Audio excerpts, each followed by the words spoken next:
Do you know where snake meat is consumed the most? It is Southeast Asia, with 265 species of snakes living there. Many of them become an important food source for local communities. Every year, they can consume a lot of snake meat, which can be wild-caught or raised on farms. So, why do Southeast Asians like to eat snake meat so much? Let's explore with us right now. Why do Southeast Asians love eating snakes so much? Hunting thousands of water snakes.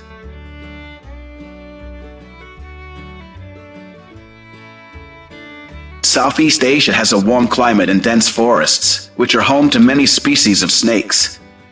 They are also an accessible source of protein for many rural communities. In Cambodia, for example, farmers in the Mekong Delta and Tummel Sap Lake have been catching snakes for food for many years, and it also provides a significant income for farmers, especially during the flood season. So how do Southeast Asian farmers hunt water snakes?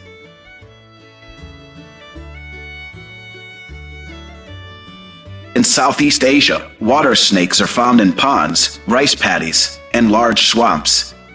Farmers often travel to flooded fields in small motorized boats. During the flood season from June to September each year, farmers use various methods to catch snakes. The most common method used to catch snakes is to use nets spread over rivers, canals, or near lake shores to catch water snakes. Farmers often use nets with small meshes to prevent snakes from escaping.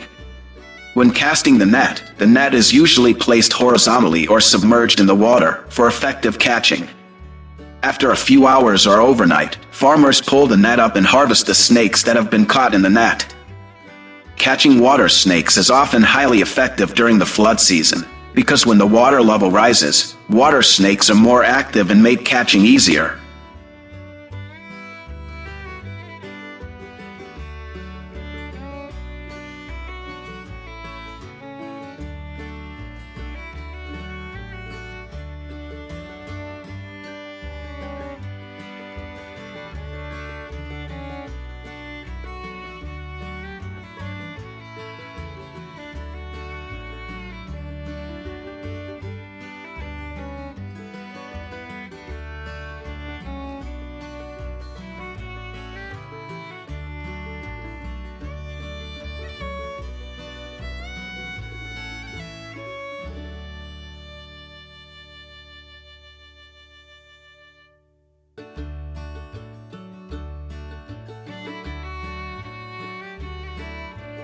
Some farmers also set traps to catch water snakes, usually made of bamboo, iron, or metal mesh. The traps are often designed so that the snakes can crawl in but have no way out. Of course, to use the traps effectively, farmers use small fish, frogs, or other aquatic animals to attract the snakes.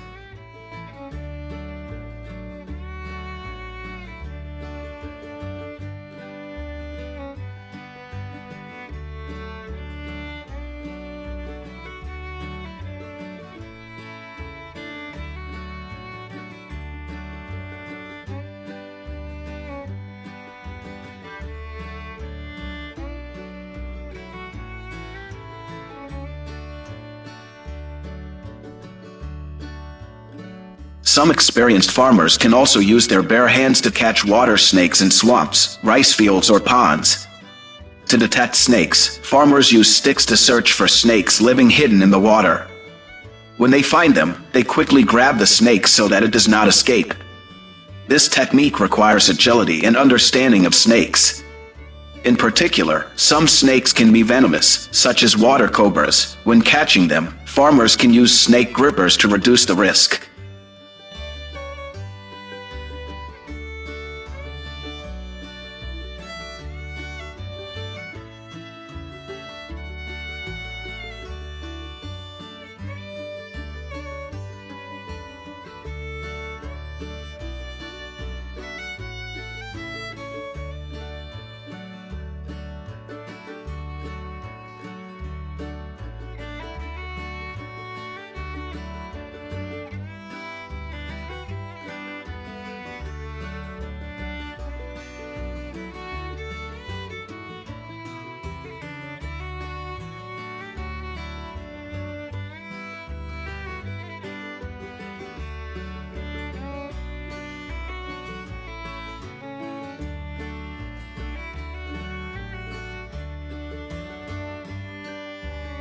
The snakes are immediately processed by farmers to remove scales and internal organs to prepare dishes for the day.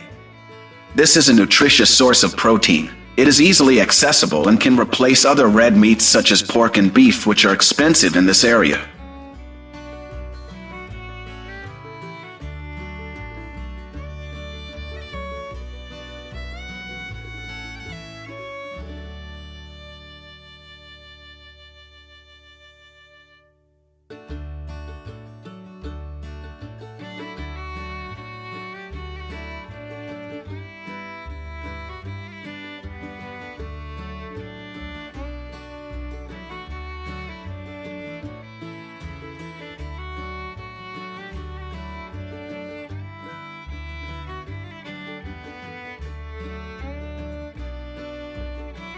Snake catching not only provides a plentiful source of food for local communities, it also provides a stable source of income for farmers.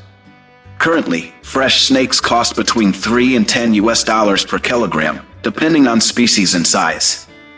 After harvesting, farmers can sell the snakes at markets, restaurants, or dry them. So do you know why Southeast Asians like to eat snake meat?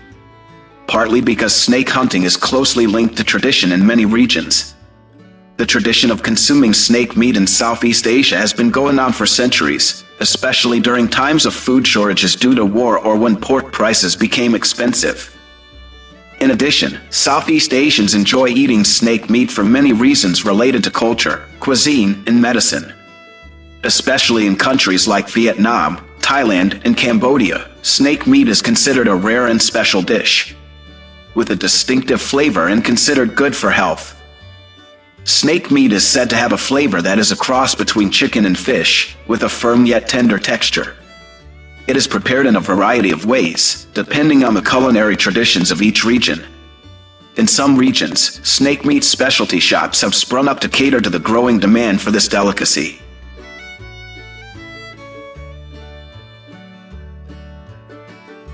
Not only is snake meat a delicious dish, it is also considered an effective traditional medicine. Traditional medicine in countries like Vietnam considers snake meat to be warm, helping to improve blood circulation, increase endurance, and increase male vitality. Some believe that snake meat can help relieve joint pain, arthritis, and other diseases. It is often used as part of traditional medicine.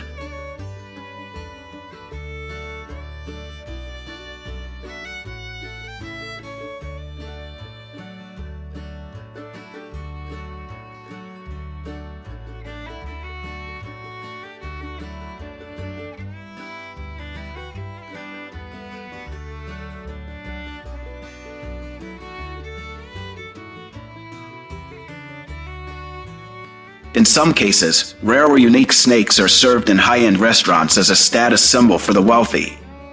Many visitors to Southeast Asia seek out exotic foods, and eating snakes is often considered a unique local experience. Have you ever enjoyed snake meat dishes? Leave your comments below to let us know.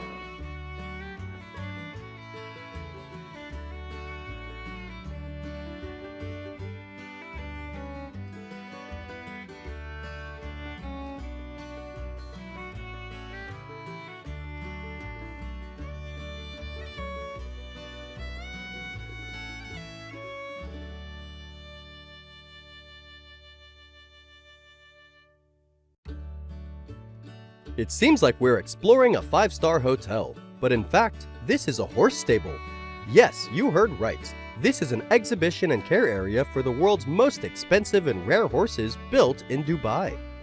It is not like any other horse farm in the world that we have ever known. More precisely, it can be considered a luxury resort for horses. Today, let's explore the most luxurious horse farms in the world.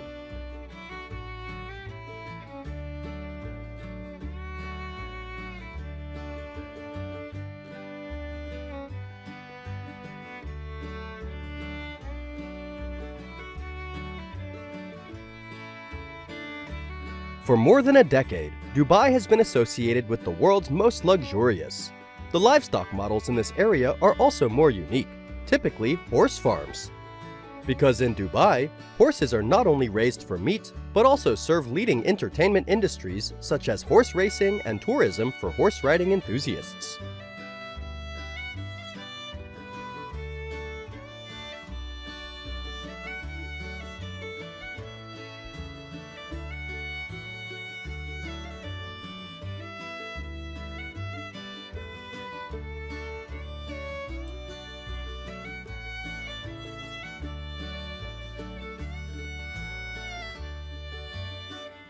Today, Dubai's most famous horse farms, such as Al Wadi Desert, Emirates, or Desert Hack, all have beautiful natural resources and landscapes. They attract hundreds of thousands of visitors each year to experience Arabian culture through horseback riding tours in the desert. There are 43 horse breeds at these unique farms, representing 30 different countries, from Germany and Spain to Kazakhstan, including more than 300 horses that are considered high class. The horses at these farms are bred and cared for with the utmost care. Attention is paid to everything from their living environment to their health care.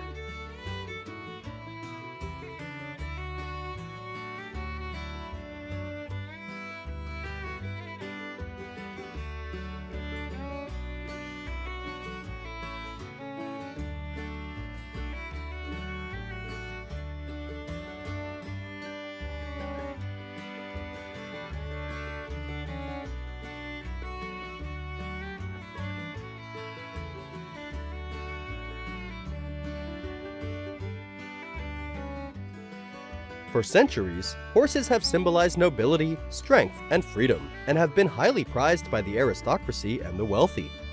Due to their high demand, horse breeding, training, and showing programs have been established around the world, with Dubai becoming a global hub for horse racing and equestrian sports.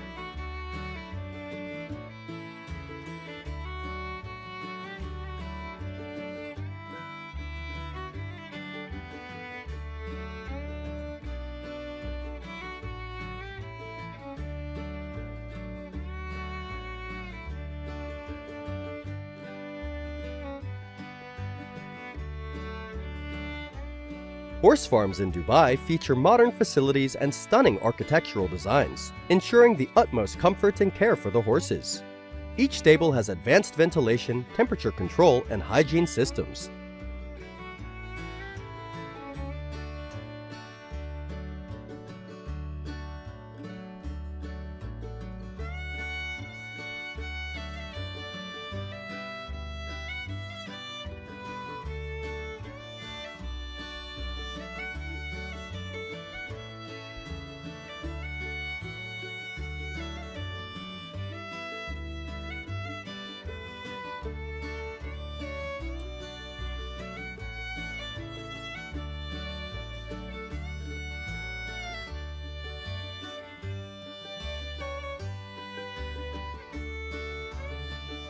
The carefully maintained tracks and training grounds, which mimic the conditions of major international racecourses, allow horses to hone their skills in a controlled yet challenging environment. The farms are also equipped with the latest veterinary technology, providing 24/7 care to ensure the health and peak performance of every horse.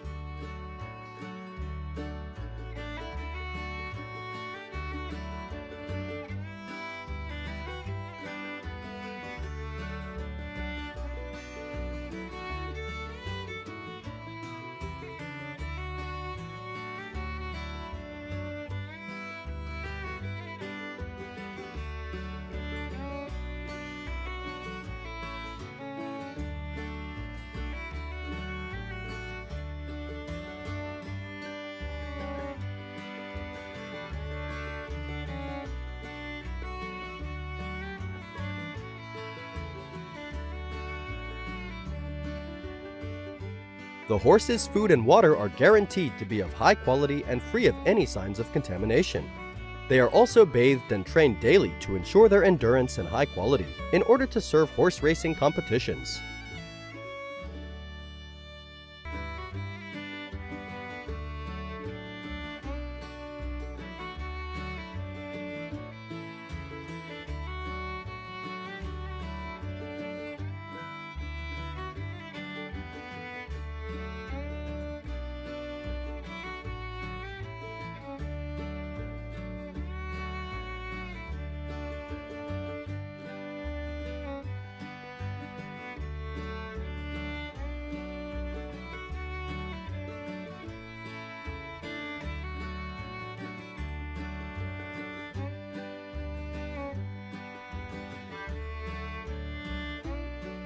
Each breed of horse has its own training methods. Many farms focus on only a few breeds to train the best horses to participate in horse racing competitions.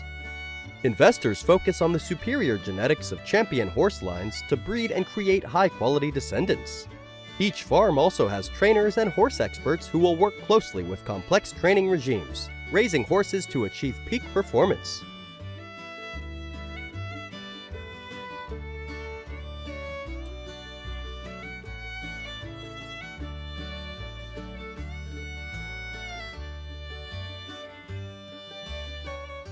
With heavy investment, Dubai has become a prominent player in international horse racing, with events such as the Dubai World Cup attracting global attention. Every year, horse races are held in Dubai to find the champion horse. This is also considered a form of get-rich-quick scheme, as the winning horse can be sold for millions of US dollars, helping farms earn huge profits.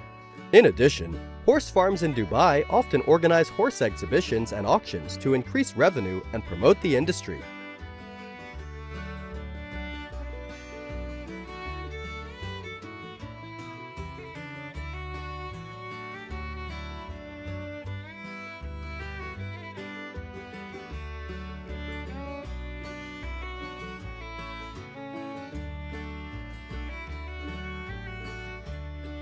For over a decade, horse shows in the UAE have been a major gathering place for the equestrian industry. These trade shows connect many horse suppliers with enthusiasts, owners, breeders, studs, and clubs in the region.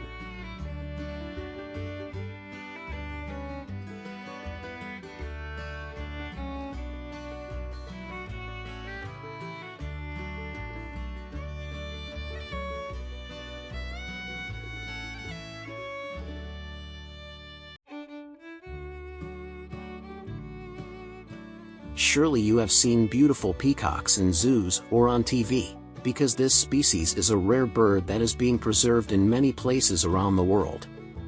But in China, peacocks have become an important industry in many rural areas and bring great economic potential to local farmers.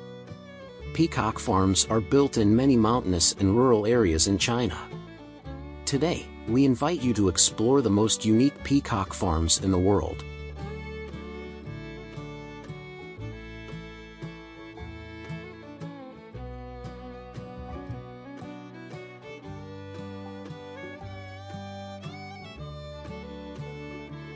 Every part of the peacock has commercial value, from its meat to its beautiful feathers. The largest peacock farming areas are in Jiangxi, Hunan, Guangdong and Guangxi, with thousands of farms of various sizes.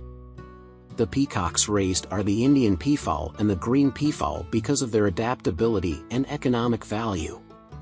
The longer a peacock is raised, the more valuable it becomes.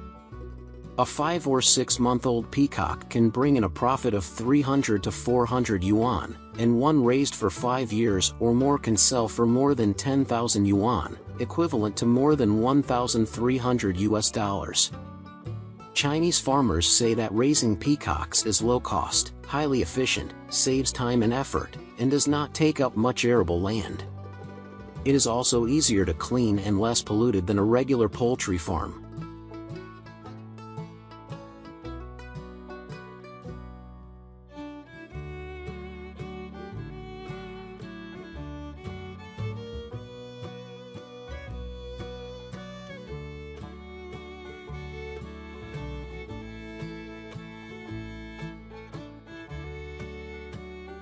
The first step to starting a peacock farm is for farmers to purchase eggs or baby peacocks from reputable breeders.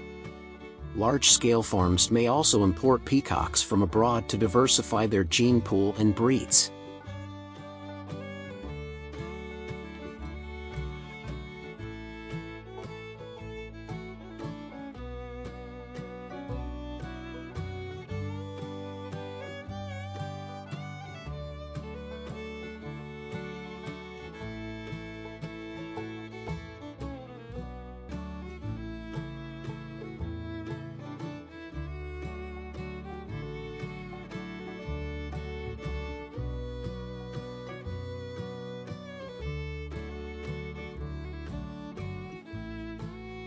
Being wild, peacocks need to be kept in spacious cages, similar to their natural environment. The cage needs to be designed to be at least 100 square meters for 10 adult peacocks, surrounded by wire mesh fences to prevent them from escaping and protect them from predators. Around the peacock breeding area, tall trees can be planted to provide shade and perches for them, because peacocks love to perch high up.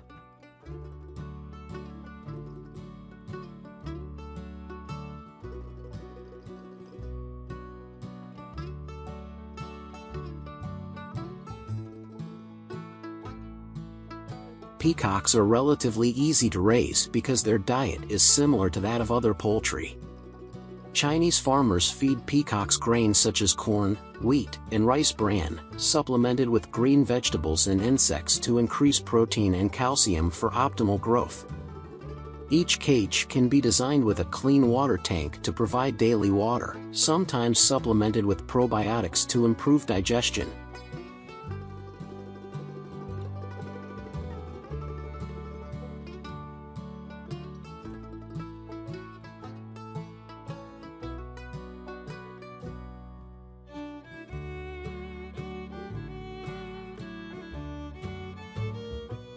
Like many other poultry, peacocks raised in China often suffer from diseases such as parasites or fowl cholera.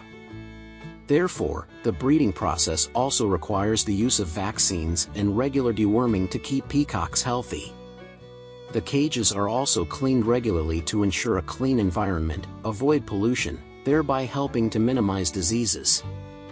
In recent years, the Chinese government has also encouraged and supported farmers to develop their own economy in accordance with local economic conditions and promote rural revitalization.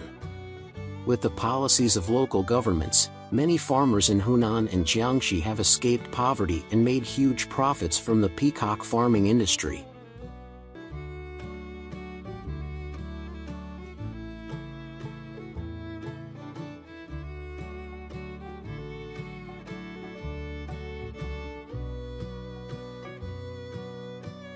Depending on the purpose of harvesting for meat or selling as pets, farmers harvest peacocks according to their age. Currently, the price of baby peacocks can be sold from $200 to $500, depending on age, breed, and rarity.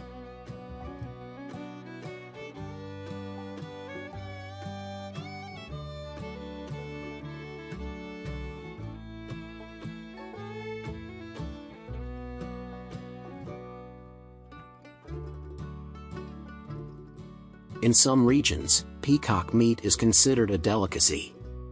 Farms specialize in raising peacocks for meat consumption, supplying high-end restaurants and exotic food enthusiasts. Peacock meat can sell for $150 to $300 per kilogram.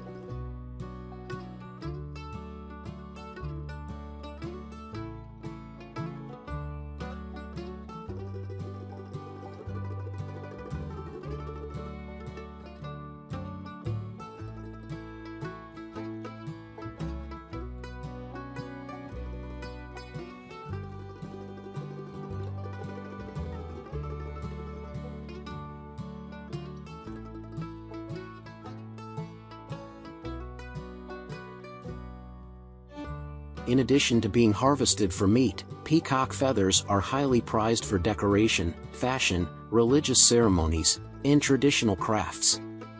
High-quality feathers sell for $5 to $20, so wholesale sales of decorative items can bring in thousands of dollars a year.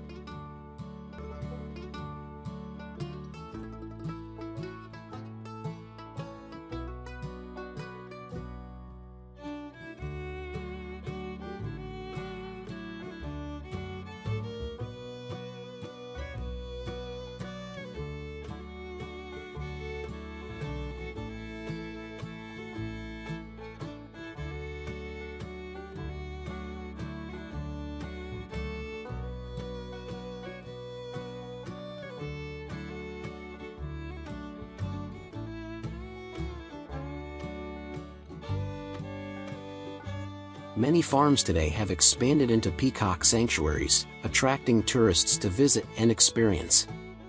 They also generate additional income from selling souvenirs, food, and experiences such as feeding the peacocks.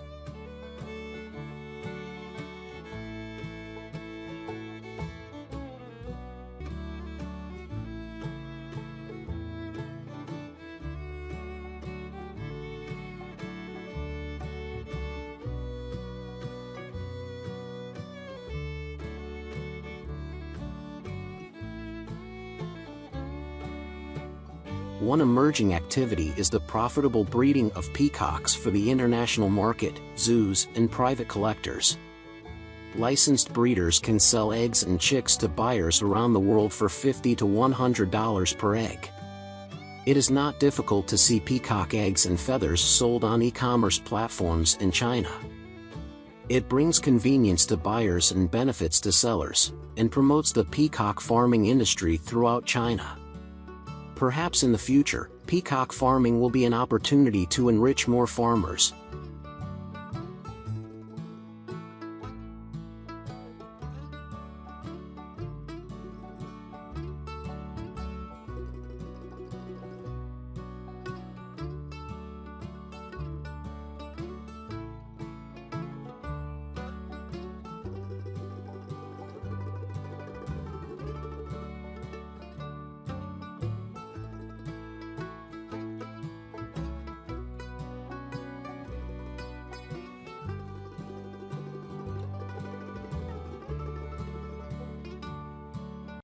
Have you ever seen a scene like this?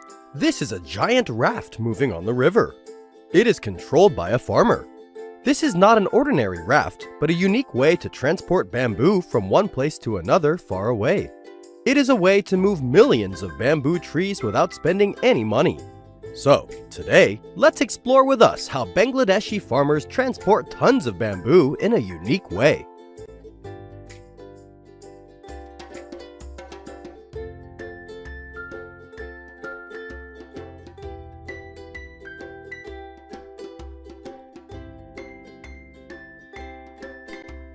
In Bangladesh, transporting large quantities of bamboo across rivers is common in areas like Chittagong. The area has vast hilly areas suitable for growing bamboo, and a dense network of rivers makes transportation easier. This does not mean that bamboo is transported by boat, but instead, Bangladeshi farmers use hundreds of bamboo plants to form giant rafts hundreds of meters long. This is done every day on the Sangu River in Bandarban.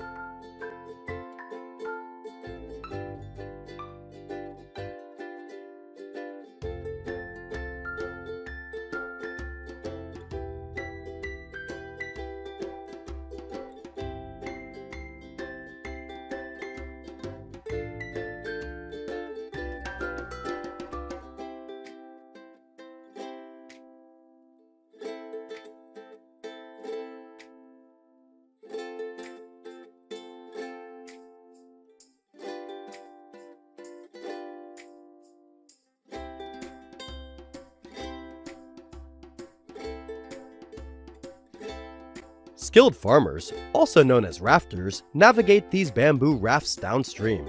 They use the river current to aid their movement, steering the rafts with long poles.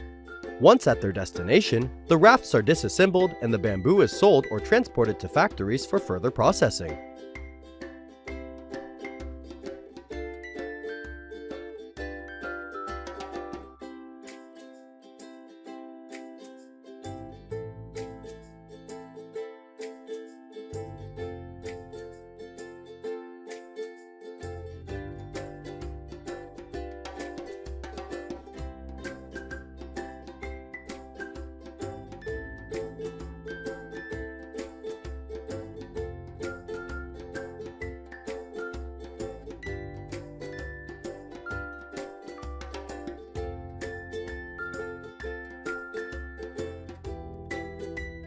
The unique method of transportation is widely used in Bangladesh because it is highly efficient and cost-effective.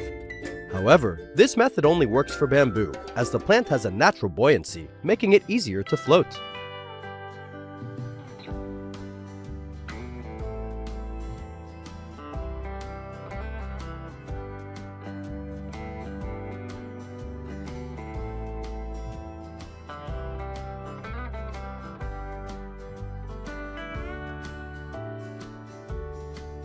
Apart from this method, Bangladeshi farmers use other methods to transport bamboo. In places where rafting is not possible, bamboo bundles are transported across rivers by boat. In some cases, bamboo is transported via the road network by truck or cart, especially when the destination is accessible by road.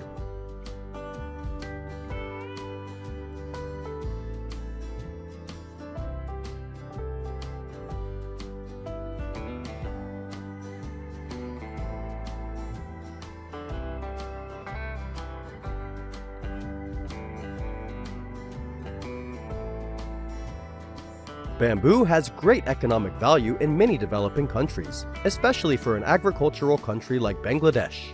Bamboo plays an important role in various sectors and supports the livelihood of rural communities in the country. Studies have shown that in eastern Bangladesh, bamboo plays an important role in providing employment, especially for the low-skilled rural labor force.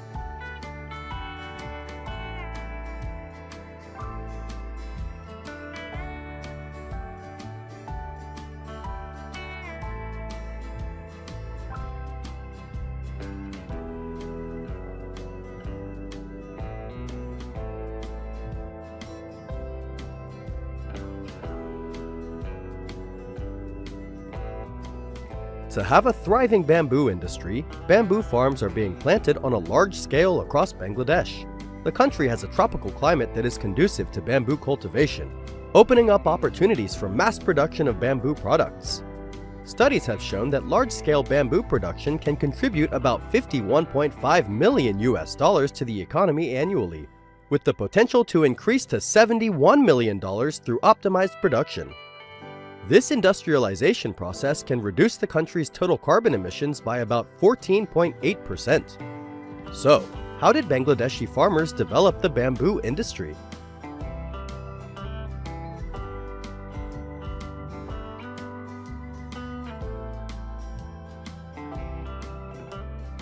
In Bangladesh, bamboo is mainly grown on rural households and private farms, which account for about 80% of the country's production.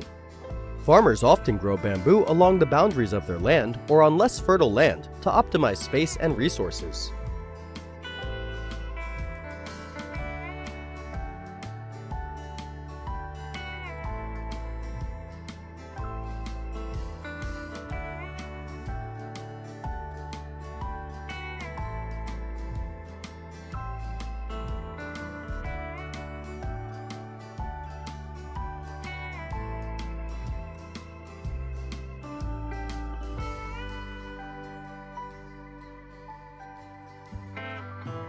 Bangladesh Forest Research Institute has advanced tissue culture techniques to develop new, high-yielding bamboo varieties that exhibit superior growth rates and resilience compared to traditional bamboo varieties. Bamboo is a perennial plant. It can grow for decades, even hundreds of years after planting, because when old bamboo trees fall, young bamboo trees will grow continuously, allowing them to grow for many years. A mature bamboo tree usually takes 3 to 5 years. Farmers use specialized tools to cut down each tree to the standard.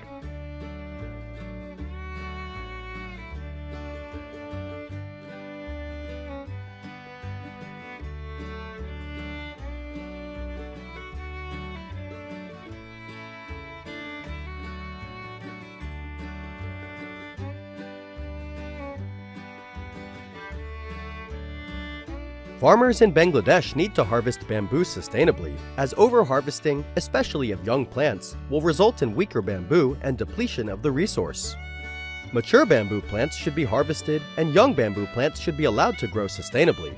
This will also ensure a future for the bamboo industry in Bangladesh.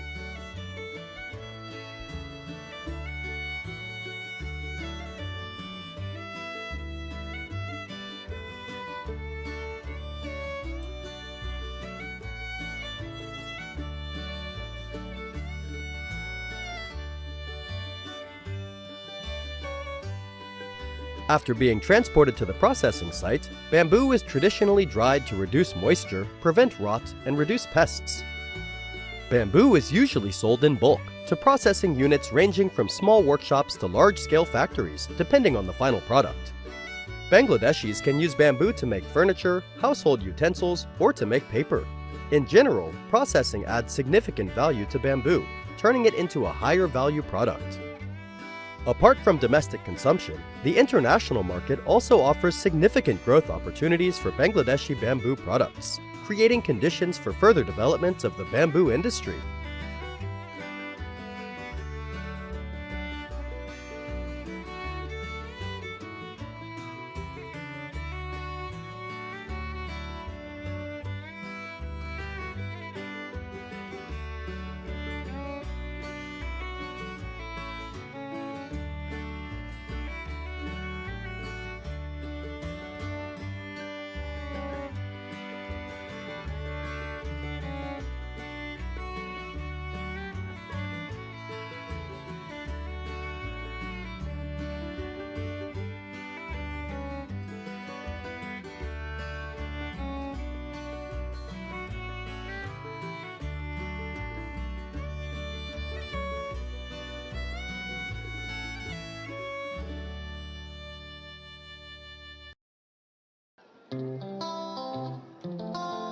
Did you know that ostrich skin is currently the most valuable leather in the world, with a value of up to $5,000 a piece? Not only that, ostrich products such as meat, feathers, and eggs also bring significant economic value, contributing billions of dollars to the income of Chinese farmers. Is there any secret behind this success? To decode, let's explore the large-scale ostrich farms in this country of 1 billion people.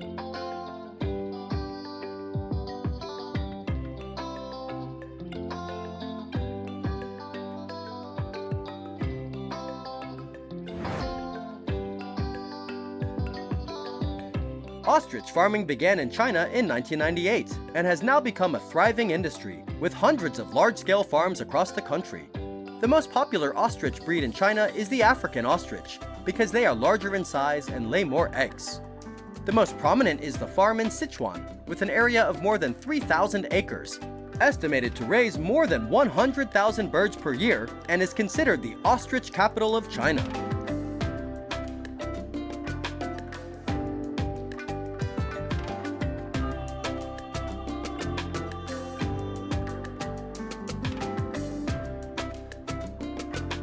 Ostriches are large birds with long legs and strong running ability, so when raising them, it is necessary to build spacious and airy cages. Ostrich cages need to be spacious, allowing ostriches to move comfortably, helping to increase the fertilization rate and prevent obesity. The cage floor needs to be clean, always clean of feces and waste. Normally, farmers will add sand, plant grass, and some trees with canopies to create shade. The fence surrounding the cage must be sturdy, ensuring the most effective confinement of ostriches.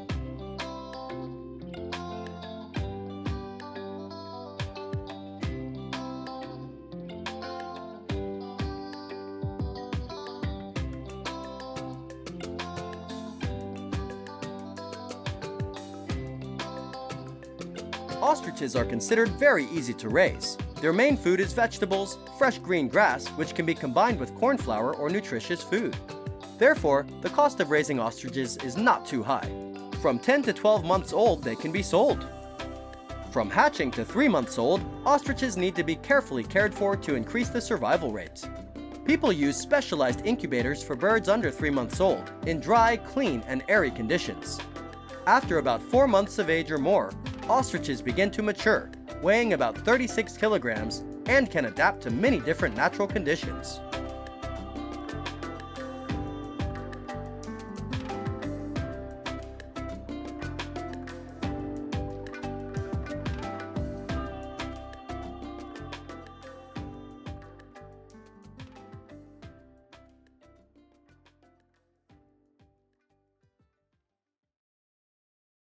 Female ostriches can reproduce at the age of 24 to 30 months, while male ostriches need 36 months. When they reach breeding age, they will be divided into groups of about 20 to 30 to ensure efficiency, with a ratio of 1 male to 3 females. A female ostrich lays 80 to 120 eggs per year. Some farms also apply artificial insemination to increase reproductive efficiency.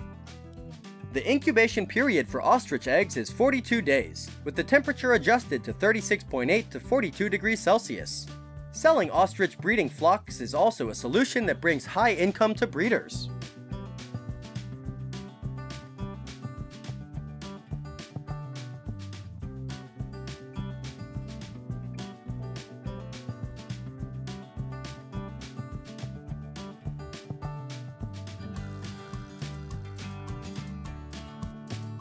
the ostriches reach a large enough weight, they can be harvested. Ostrich meat is the main product and can be processed into many attractive dishes. An ostrich raised for 12 to 14 months can reach a weight of about 100 kilograms. After removing the skin and bones, about 50 kilograms of lean meat will be obtained. Currently, large-scale modern ostrich meat processing factories have also been built, meeting the needs of large-scale processing.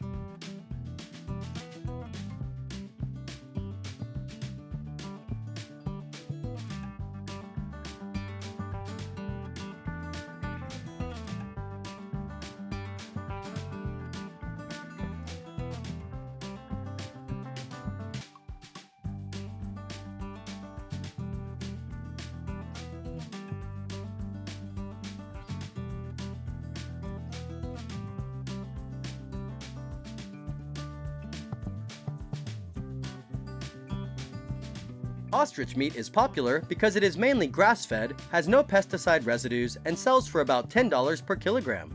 Meanwhile, ostrich eggs are considered to have a soft, delicious, nutritious texture and cost about $20 each.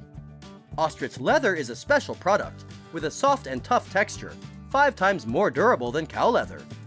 Therefore, a piece of leather can cost from several $100s to thousands of dollars. Each ostrich can produce 1,000 grams of leather, which can be supplied to the modern automobile industry, electronics, and decoration industries.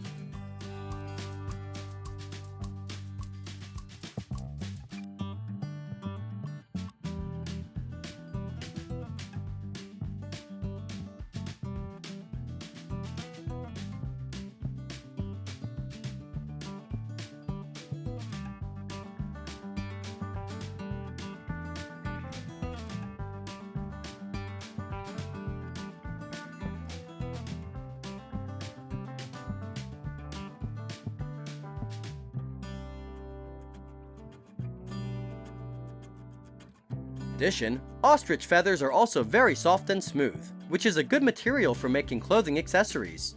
Each ostrich can produce about 1.8 kilograms of feathers, which are used as raw materials for the high-end fashion industry. Ostrich eggshells are thick and hard, have a beautiful shiny color, and can be used for carving and producing handmade decorations at high prices. In addition, ostrich oil is also used as cosmetics and skincare products, anti-aging. Ostrich organs and bones also have certain medicinal value. It can be seen that any product from ostriches can generate income for breeders. With large farms, the ostrich farming industry can create jobs for thousands of local people, contributing to the development of the regional economy.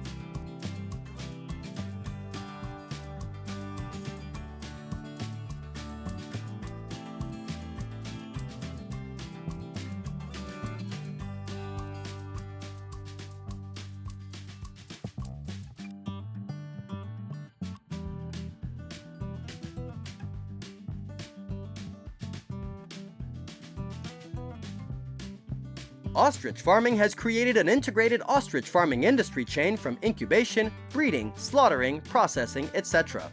Some farms also combine the construction of cultural tourism spots and product sales to attract tourists and maximize income. However, long-term ostrich farming also causes negative impacts on the local environment and ecosystem. Therefore, farmers also need to have a sustainable development plan to protect the natural environment.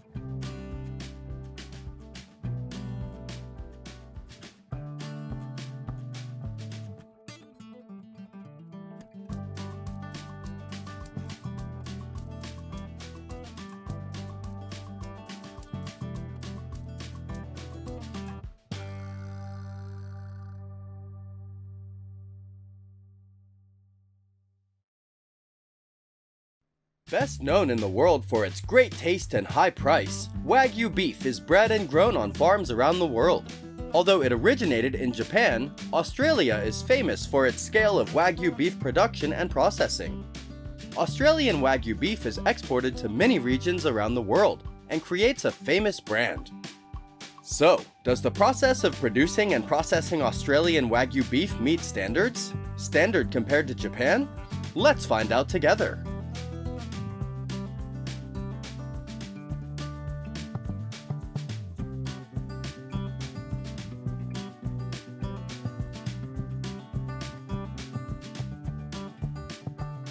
In Japan, the Wagyu beef industry is deeply rooted in tradition, with a focus on quality over quantity. Cows are typically raised in small herds, allowing farmers to closely monitor and care for each animal. Wagyu beef is processed in Japan under strict guidelines to ensure the meat maintains its high quality standards. After being raised for approximately 30 months, the cattle are slaughtered in highly regulated facilities. These processing plants adhere to strict hygiene and handling procedures to ensure the safety of the meat. The special thing about Japanese Wagyu beef is that it is classified based on a standard marbling score, numbered from 1 to 12. The higher the score, the more marbling. Only beef numbered 6 or higher is classified as premium Wagyu beef.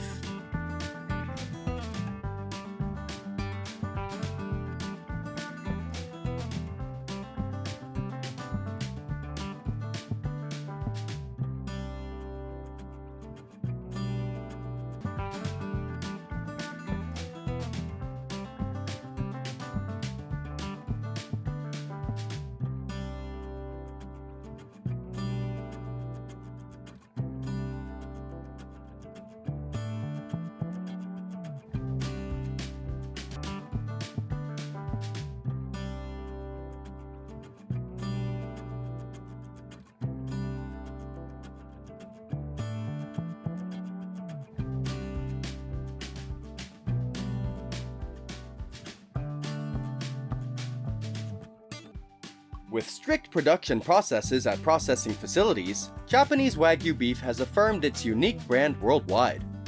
So, does Australia breed and produce Wagyu beef according to Japanese methods?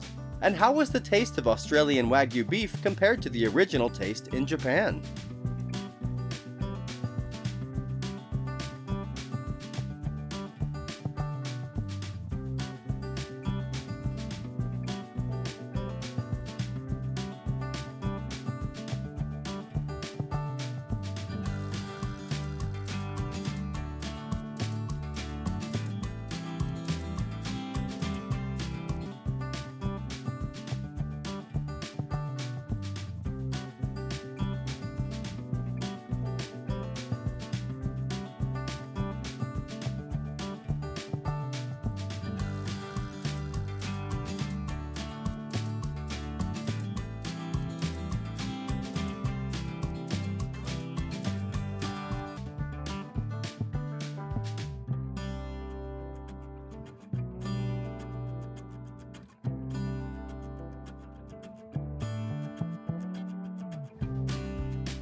Australia is one of the world's largest producers of Wagyu beef.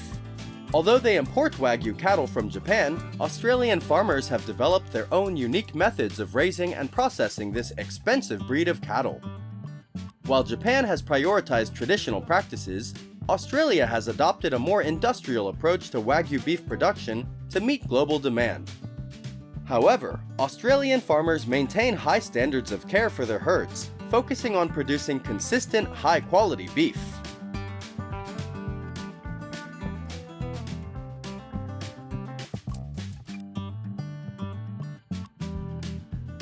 Unlike traditional large-scale farming in Japan, Australian Wagyu cattle are typically raised on large farms where they have access to pasture before being fed grain to enhance the marbling of the meat. The grain feeding process typically lasts between 30 and 50 days, during which time each cow is closely monitored to ensure that they achieve the desired marbling. Unlike Japan, where cows are cared for almost individually, Australian farms manage larger herds, using advanced technology to monitor and optimize cow health and diet.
The slaughter and processing of Australian Wagyu beef is also subject to strict health and safety regulations, overseen by government agencies such as the Australian Meat Industry Council and the Department of Agriculture. Australian processing plants are also more automated than those in Japan, allowing for larger-scale beef processing. These plants use advanced technology to ensure that beef is slaughtered and packaged efficiently while maintaining the high standards expected of Wagyu. While Japan grades Wagyu meat according to its marbling, in Australia, experts take into account factors such as tenderness, flavor, and juiciness in addition to marbling. High-quality Australian Wagyu beef is often exported to international markets, especially in Asia and the United States.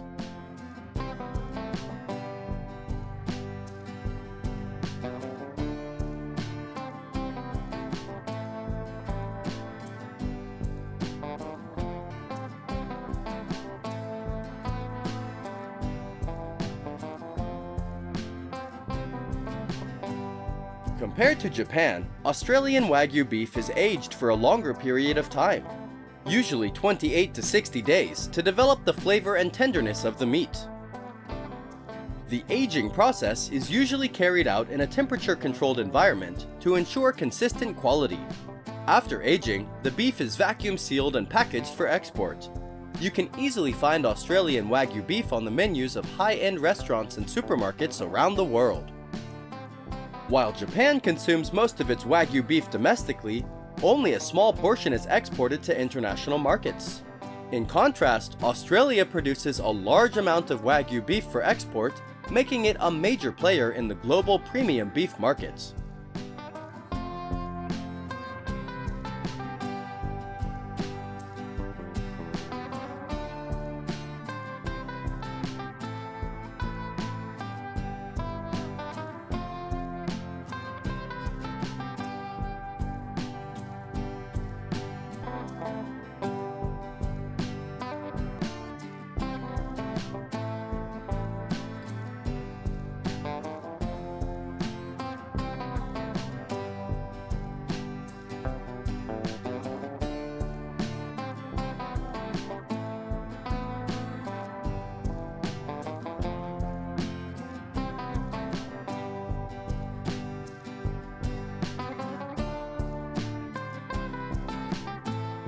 Although originating from Japan, Australian Wagyu beef farms do not apply Japanese production technology, but instead apply high-tech, large-scale production to produce Wagyu beef for export worldwide. Despite different production methods, Japan and Australia are both aiming to create the highest quality Wagyu beef products that are sought after worldwide.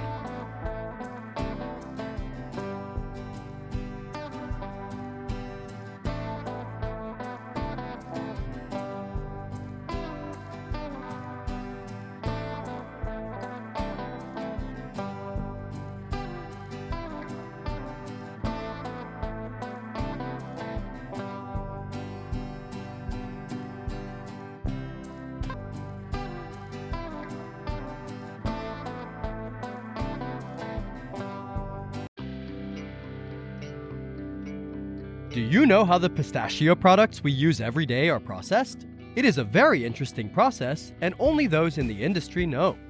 To produce tons of pistachios, farmers and processing workers have worked very hard. Right now, let's explore with us the process of harvesting and processing millions of tons of pistachios.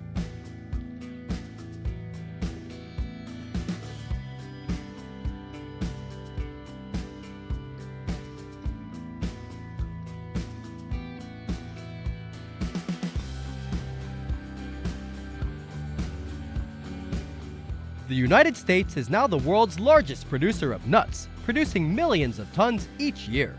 Most of this is concentrated in California, where farmers are dedicating more land to growing them. Of course, farmers will only invest in growing crops that generate economic value. And as expected, pistachios generated nearly $3 billion in profits in 2023 for California. And over the past decade, the United States has surpassed Iran to become the world's leading nut exporter.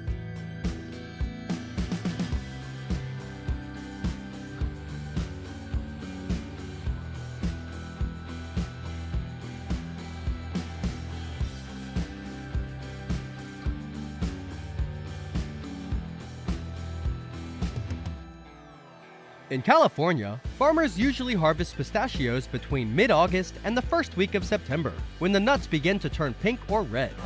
Harvesting at the right time is important to avoid the nuts falling to the ground, causing damage and reducing the quality of the product.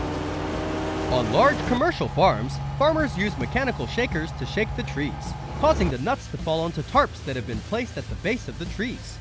This method is considered safer and quicker, but is usually used on farms with long-standing chestnut trees. On smaller farms or with young chestnut trees, farmers often harvest by hand to avoid damaging the trees.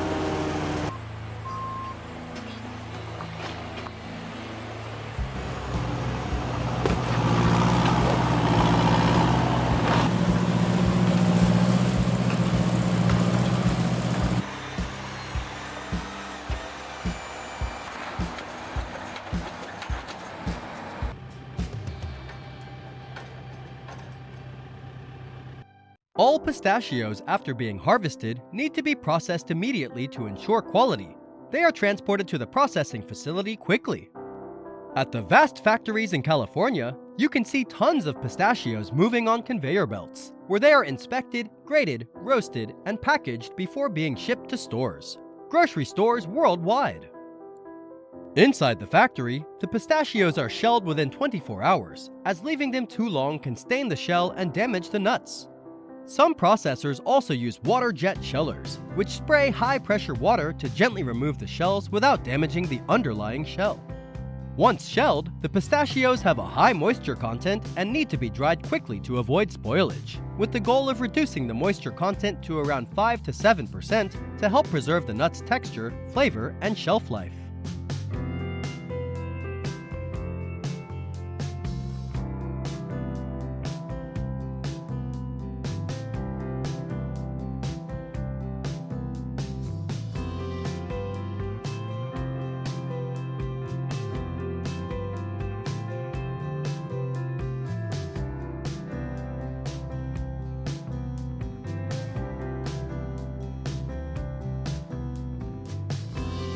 After the drying process, pistachios are sorted by placing them in a large tank of water to test their buoyancy.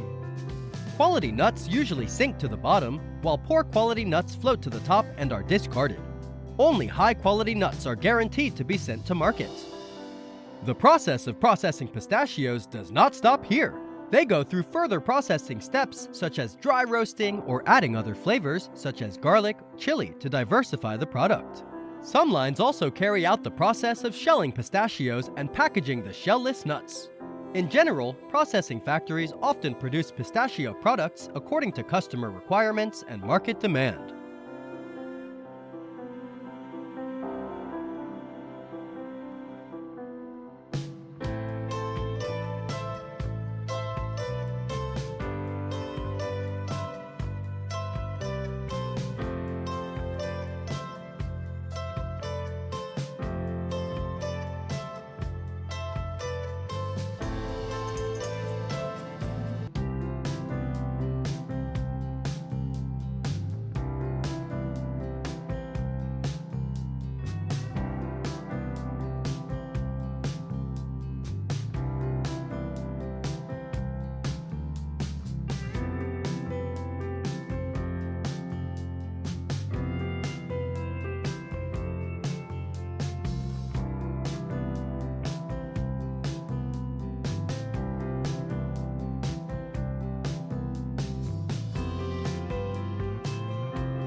The final step in the processing is packaging. The pistachios are packaged according to the exact weight of each gram. The packaging must be kept sealed to prevent the nuts from being exposed to air, which will reduce the quality of the pistachios. After the processing, the pistachio products are transported to different consumption areas or export markets. The United States is currently the world's largest exporter of pistachios, with exports reaching a record 390,000 tons last year, according for 70% of global exports. China is the largest importer of pistachios in the United States, especially at the end of the year in preparation for the Lunar New Year. Some Asian countries also have the custom of celebrating the Lunar New Year, and the demand for pistachios and other nuts has also skyrocketed. This has created conditions for American pistachio products to be consumed quickly.